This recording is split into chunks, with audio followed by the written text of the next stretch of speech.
I first met him in the early 80s in a Chinatown of urban Java. He didn't want his real name or address revealed, so we called him DJ for Dynamo Jack. He was only a healer, he said, but he did direct a powerful energy generated from his own body into his patients. Sometimes he used the needles, sometimes just his hands. He called the energy Qi, and it was so strong that he usually needed a grounder to hold his patients' feet. For years we followed him around Java on his healing rounds, pleading to be allowed to film him, but he always refused, saying his powers resulted from a type of meditation with an ancient tradition of secrecy. It was only when my brother Lorne was suffering from a serious eye infection that he finally allowed us to film him in 1987. It was nothing like any acupuncture I'd ever had. I was getting really powerful electric shocks and couldn't control my movements at all. Yin yang, positive and negative, you know. And my positive from here and my negative from here. And we meet together, this can get like electricity. And is this because you're special? You have a special sort of it's meditation every day. It's meditation that does it? It's meditation every day. Like you can touch me, like this. It's nothing, okay? It's my burn. It's just like this. For our sound recordist, it was also a shocker.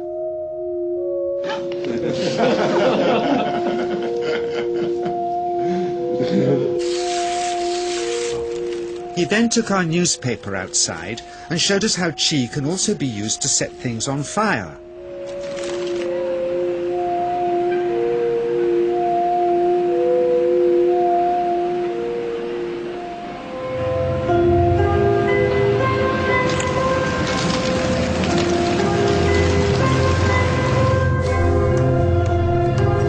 When he heard we'd shown this footage in public, he was very upset and refused all our future efforts to contact him again. As the years passed, we sadly resigned ourselves to never seeing him again. My brother Lorne never did, for by 1997 he was already dead, when I again found myself with DJ, now treating me for an eye problem. But it wasn't this that brought me back. He had tracked me down, out of the blue, and invited me to tell me a story. He had just returned from 2 years on a deep meditational journey, alone, in the heart of Borneo. Amongst his revelations, he had seen, he said, how history was moving on into great change, and the old wisdom was vanishing. So he'd called me back to film just enough of him to remind us that we all have undreamed of powers sleeping within us, and that there's nothing special about him except for his training in waking them. Grounding this patient, my cameraman Joe is having to use all his weight to keep contact. But Qi is pushing him away. He seems able to control the amplitude of this Qi, like a dimmer switch, and it causes uncontrollable responses in the patients and their grounders. I can barely keep my hand on you. Fly off, electricity so strong. This mother unwittingly grounds her child. He won't sit still, so she's asked to hold him and grin and bear it. Sometimes signs of this passing energy can be seen in the transmitter too. This Qi stuff is only the surface, he says, of the real adventure beneath, in the meditational technique.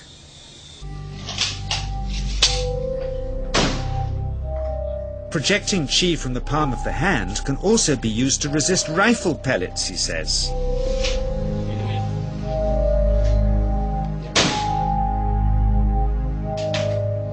First, you learn to distinguish between yin and yang Qi in your body. Then how to pool it in your navel chakra. Then how to project it, he says. And it's the proportionate mixture between yin and yang which accounts for different effects, like pulling or pushing objects or igniting them. Then he gets really strange. He says that mastering yin qi is the key to the spirit world. There's a long tradition of Indonesian krisis being possessed by spirits. So people bring him their krisis to see if they're duds. Here, he says, he doesn't manipulate matter by projecting mixtures of yin and yang qi. He merely creates a field of yin energy in which, he says, if there's a spirit, it can manifest itself.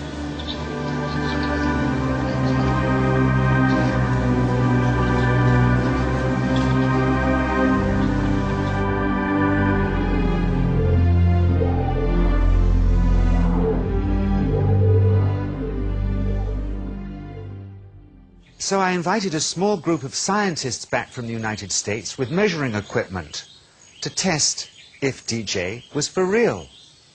And if so, where might this energy belong on the electromagnetic spectrum? Catherine Cook, CEO of the Mind Science Foundation in Texas. Dr. Roger Nilsson, a Swedish medic and international racing sailor. Dr. Greg Simpson, a physicist from New York's Albert Einstein University, and Andreas Polak, one of DJ's Australian students. The visitors are confident they'll uncover him as a fraud in no time. Greg is the first guinea pig, and he's uncomfortable about showing that he can feel anything at all. Dr. Roger doesn't know what to expect.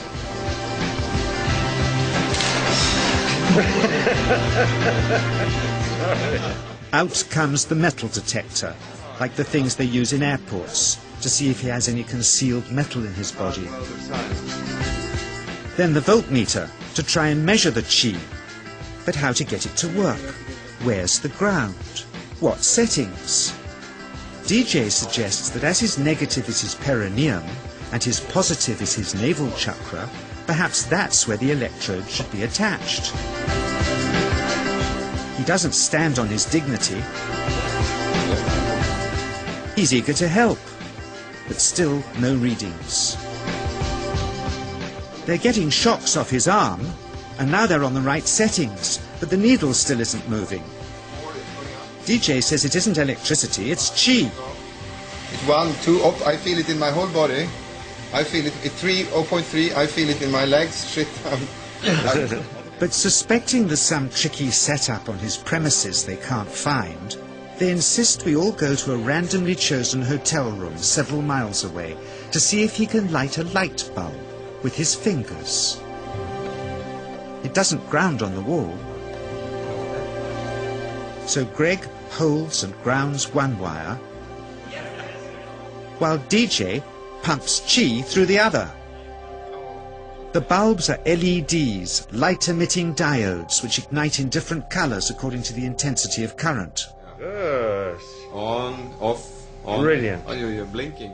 Things were going well. DJ was enjoying it too, until he invited us all out to lunch at his local, where he tried to push a chopstick through the table. He couldn't get it through the Formica surface, so he came up through an inch of wood from underneath.